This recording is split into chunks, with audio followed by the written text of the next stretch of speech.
Good morning. Welcome to the DFS Armor YouTube channel. I am Razzle11, and you can find me on Twitter at Razzle11Grinds. We are going to take a look at some pitching for today, the 31st of July. We have a 9-game main slate, and it is a slate with zero weather issues. Basically, hardly any rain or wind. Sorry about that. It's going to be in the 70s to mid 80s in places, so a little cooler day across baseball.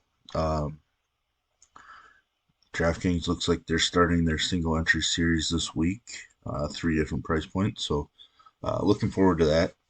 Should be a fun week trying to attack those leaderboards. But let's take a look here. At the top, we get Tyler Glasnow as a minus 130 favorite in Yankee Stadium. Definitely volatility because he does run into some runs. Home runs do happen, but the strikeout upside is through the roof. The Yankees strike out plenty. Obviously, their lineup has gotten stronger with Judge's return, but the K upside in this matchup is really strong. I'm a huge Glasnow fan, so I'm all for him. I'm a little shocked that he is more higher priced than Corbin Burns, but in the matchup itself, I do like Glasnow's K upside more than Burns. Burns taking on a Washington team that doesn't strike out a ton overall, but he has been racking up some strikeouts. He is at his best on the road. ERA is a little high compared to like his other numbers on the road, which tells me we should expect him to continue to be dominant, and that number should come down. But we don't really look at ERA when we're making decisions, anyways. His price is finally up over 10K. It's only been there a couple times this season, which is weird considering he's a Cy Young winner. 2 runs or less in 5 straight starts. He's pitching extremely well. Not much needs to be said. Got an extra day of rest as well. So I would think he's a 100 to 105 pitch guy tonight. The Brewers are a minus 205 favorite, so he's definitely a much larger favorite than Glasnow, but the game total is 9. I guess the Nationals team total is probably slightly lower than the Yankees looking at it, but I like Corbin Burns as a little bit of a safer option than Glasnow. I am certainly going to do my best to pair them together in some builds, but we'll see how that works as the day goes on. Andrew Abbott against the Cubs. Didn't really notice any wind, so I'm assuming Wrigley does not. Wind is blowing in from right in Wrigley. It's in the 70s. I'm interested. Back-to-back really strong starts. 30 plus DK points in 3 of 5. Hard to ignore. It's kind of hard to view that price point at 10K. Feels a little aggressive. The Cubs are a minus 125 favorite in this game, but Abbott certainly has plenty of upside. There are a few Cubs bets that I do worry about because they do tend to do well against left-handed pitching. So we'll dig into that matchup a little bit later today, but he's definitely going to be in my pool. He's just going to be lower than the 2 guys above him, I believe. But again, wind blowing in Wrigley, always intriguing to me. Charlie Morton against the Angels. Very interested to see what kind of a lineup the Angels put out there with all their trades. Morton has not been sharp the last couple. More walks than strikeouts. 4 runs allowed per game. I would think, if I'm going to fade anybody here in the top 5, 6 pitchers, Morton's going to be the guy. So right now, I'd probably leave him on the outside looking in, unless we dig in later and find something that makes him pop out. Atlanta is a minus 235 favorite right now, which is definitely strong, but we do have a double-digit run total in that game. George Kirby, minus 135 favorite. certainly an option for me. Was dominant against Boston the first time he faced them. His overall performances have been much stronger at home, where he is tonight, coming off of a terrible start against Minnesota. But that one was after he had dominated Minnesota to start before. Gets an extra day of rest. Strikeouts were up against Minnesota, which were to be expected given how much Minnesota does strike out. Uh, I'm interested in Kirby, especially at this price point. Uh, I do have some worries, Boston and their strong left-handed bats, but we'll dig into that one later to get an idea of how much we're going to go with Kirby. But right now, he will be making my pool. Marcus Stroman, with the wind blowing in, I have to be interested. The recent trends with Stroman, not good. Uh, I think part of the reason the Cubs have decided to not trade like Bellinger and stuff is that Stroman has started to struggle. And he was one of the big pieces that they were talking about being able to move. Strikeouts are down. It's just allowing a lot more contact. This Reds team is dangerous. But I think right now I'm going to include Stroman. I think there's a good chance that he's right on the borderline on my pitching pool tonight. Uh, and if, as the day goes on, the more we dig in, there's something that stands out that I don't like. I don't have a problem moving him out of it just based on how he has thrown the ball recently. Plus the fact that the Reds are, putting up runs. I think they just smashed the Dodgers yesterday. So uh, I don't have a problem ignoring Stroman. Uh, he'll be ahead of Morton for me tonight, but there's a chance that he ends up outside of my pool. Alex Cobb was strong against Arizona the first time he faced him. It's been ridiculous at home. I do expect some runs to happen at some point. Like his peripheral numbers do not equal a 1.09 home ERA.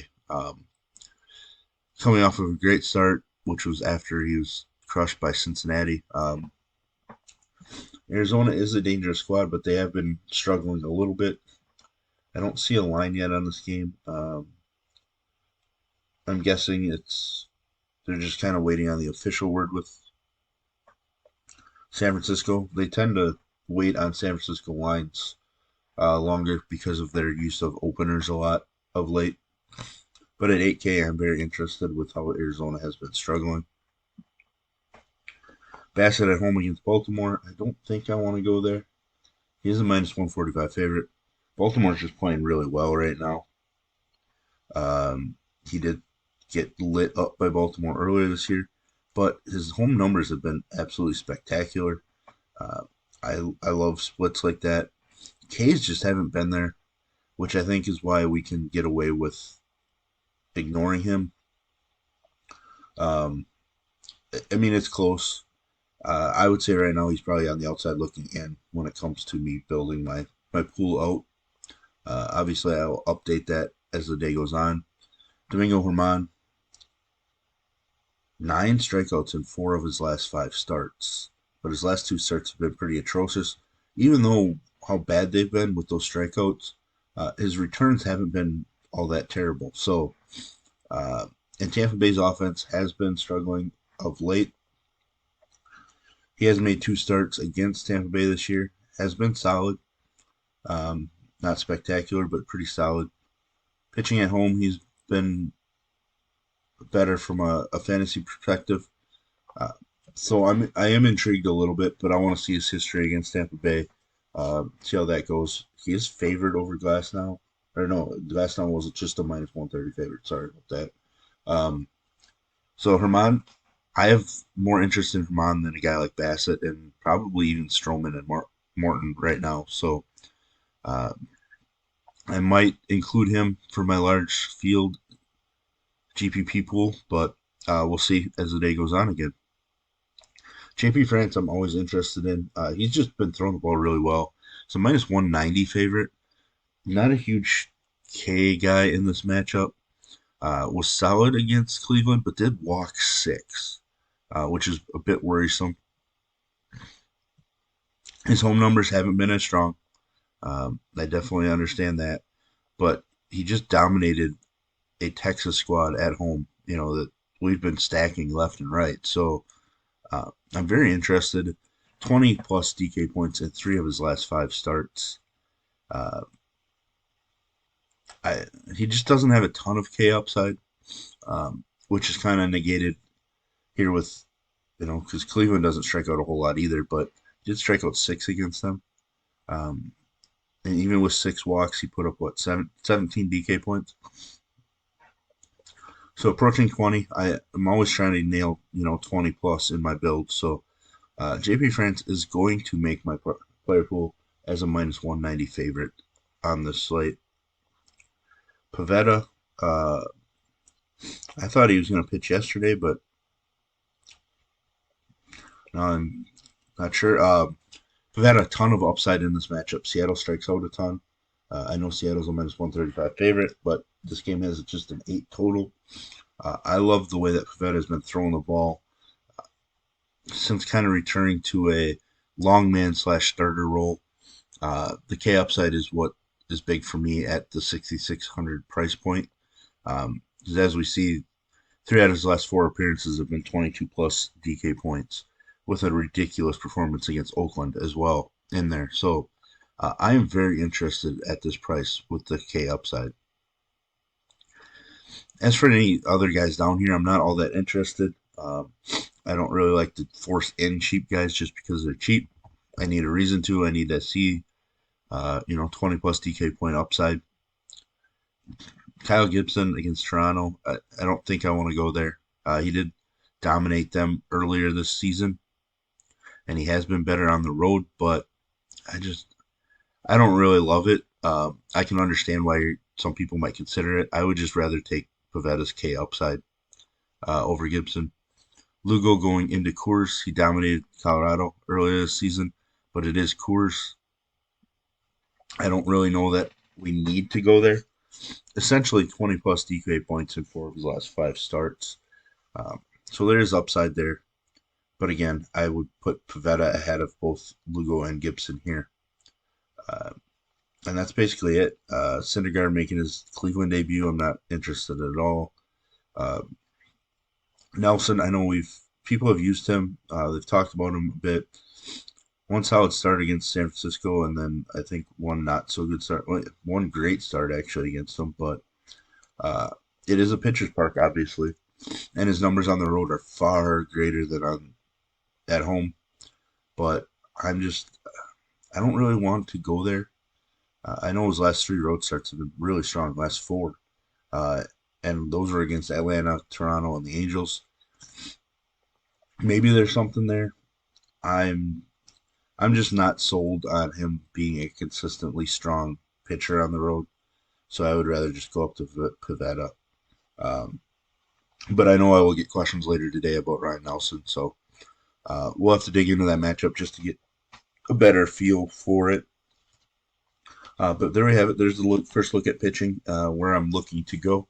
If you enjoy what I bring to you, please hit the like button, hit the subscribe button, turn the notification bell on, get the alert anytime we drop videos here at DFS Army. And if you want to join us, I'll put links in the description below.